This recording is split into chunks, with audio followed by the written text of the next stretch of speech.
Di jalan-jalan sempit dan berkelok-kelok Praha abad ke-16, seorang makhluk yang dibuat dari tanah liat dan mistisme pernah menjaga orang-orang Yahudi. Berdiri setinggi lebih dari 7 kaki, dengan kekuatan yang luar biasa dan kesetiaan yang tak tergoyahkan. Makhluk ini tidak lahir, tetapi terbentuk oleh tangan manusia dan kata-kata ilahi, manifestasi harfiah dari ketakutan dan perangkap perhiasan Eropa. Golem itu diciptakan untuk melindungi kaum Yahudi di saat-saat bahaya. Ini adalah golem dari Praha, pelindung ghetto. Selama berabad-abad, manusia telah menceritakan dongeng, kisah, dan legenda tentang makhluk yang ditemukan di seluruh dunia, dari Griffon hingga Chupacabra, dan dari Leviathan hingga naga Cina.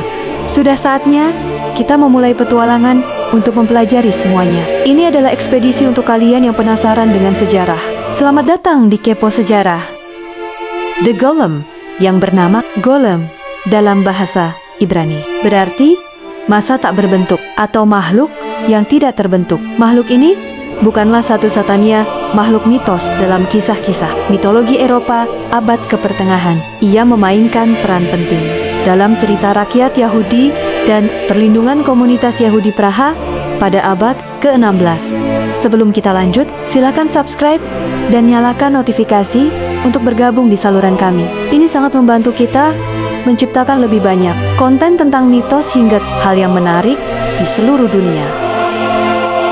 Konsep golem berakar dari teks Yahudi kuno, termasuk naskah-naskah dari Talmud dan karya mistik awal di dalam Kabbalah. Namun, kisah golem yang terkenal berkaitan dengan Rabbi Yudalo ben Betsalem, juga dikenal sebagai Maharal Praha, yang menciptakan golem pada abad ke-16 untuk melindungi ghetto Praha dari serangan. The Golem. Sebelum kita lanjut ke golem, mari kita bicarakan tentang Praha dan komunitas Yahudi. Kota Praha, bagian dari kerajaan Romawi, merupakan pusat budaya dan pelajaran Yahudi. Di bawah pemerintahan Rudolf II, Praha mengalami periode orang Yahudi Praha kemudian dikurung di ghetto dan berkembang. Secara relatif, semasa kepemimpinannya, kerajaan itu memiliki minat besar terhadap ilmu gaib dan mistisme yang menciptakan atmosfer yang sempurna untuk pelajaran kualistik yang dapat menjadi tempat berkembangnya komunitas Yahudi.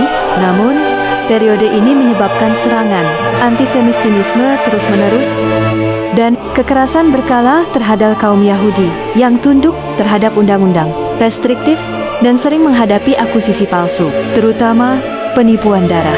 Penipuan darah merupakan kebohongan yang digunakan oleh kaum Kristen untuk menuduh kaum Yahudi yang telah membunuh anak-anak Kristen. YNV tidak bersalah dan menggunakan darah mereka untuk menciptakan matzah, makanan biasa yang dimakan oleh kaum Yahudi semasa Hari Raya Paskah. Sebuah cerita yang menghormati cerita Eksodus dari Perjanjian Lama dengan latar belakang ketakutan dan opresi yang menyebabkan penipuan darah tersebut muncul. Rabbi Low, seorang cendekiawan dan mistikus terkenal, dikatakan telah menciptakan golem untuk melindungi rakyatnya dari serangan antisemitis.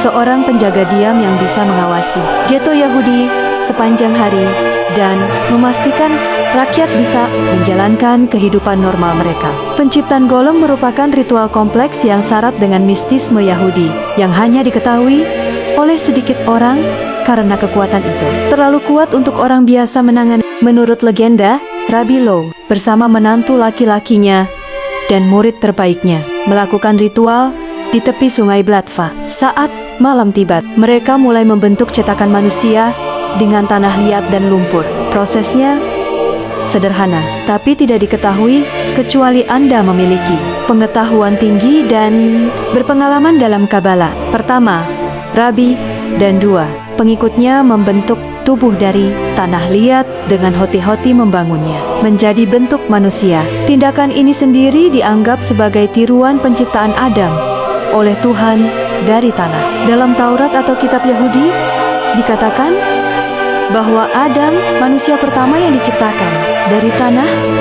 Dalam Ibrani, Adam berarti tanah atau bumi. Setelah Rabbi dan pengikutnya bekerja, mereka membacakan inkarnasi yang tertulis dalam Sefil, Kitab Penciptaan, sebuah teks fundamental dalam literatur Kabala yang menyebutkan bagaimana Tuhan menciptakan alam semesta. Setelah bentuk tanah telah selesai, Rabbi Lo mengukir kata Ibrani Emit yang berarti kebenaran di dahi Galem. Kata itu penting bagi penciptaan Galem, karena itu menampilkan kebenaran bahwa makhluk ini wujud dan bahwa kekuasaan Tuhan telah mengalir melalui dirinya. Dalam ajaran Kabala, Emit atau kebenaran dianggap sebagai salah satu dari banyak nama Tuhan yang menggabungkan konsep kebenaran. Langkah terakhir adalah menempatkan Shem, selembar perkamen dengan nama Tuhan pada golem atau dalam beberapa versi dalam lidahnya. Tindakan ini mirip dengan memberi golem jiwa atau kekuatan hidup yang dalam agama Yahudi disebut neshama. Saat kata itu diletakkan, patung tanah liat itu mulai bersinar dengan cahaya batin. Matanya terbuka dan mulai berdiri. Golem siap melayani penciptanya dan melindungi komunitas Yahudi. Mereka bahkan memberi Galem nama Yosel atau Yosef. Tujuan utamanya yaitu melindungi komunitas Yahudi dari serangan antisemit dan tuduhan fitnah darah. Golem akan berpatroli di jalan-jalan menggunakan kekuatan luar biasanya untuk menangkap atau menakuti penyerang. Kehadirannya saja seringkali cukup untuk mencegah kekerasan, karena rumor tentang keberadaannya menyebarkan ketakutan di antara mereka yang menargetkan komunitas Yahudi.